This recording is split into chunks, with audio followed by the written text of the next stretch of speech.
DJ Mukesh Chakiya.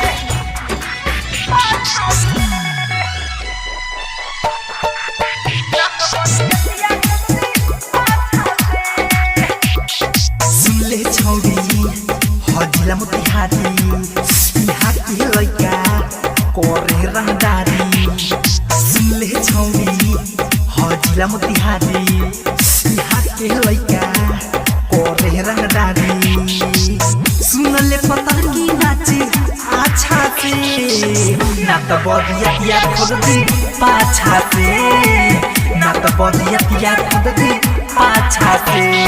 सुनले छौरी हजिला मोतिहारी यहाँ के लैका करे रंगदारी। सुनले पता की नाचे अच्छा से ना तो बदिया खुद दी पाछा से।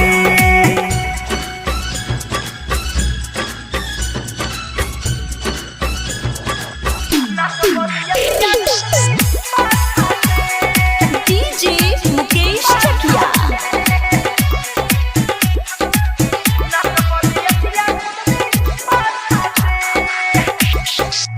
ले बागी लम्हर गोजी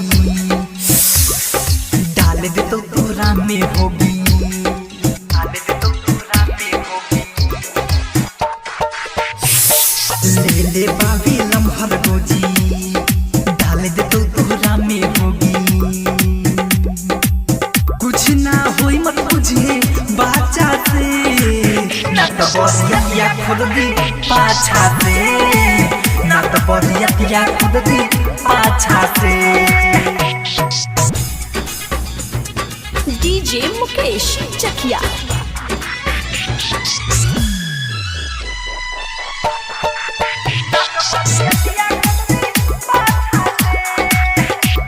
राइटर को हंस धीरज दीवाना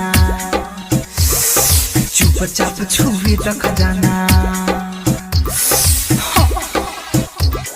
सुनो मनीष को हंस धीरज दीवाना चुपचाप छुए रख जाना।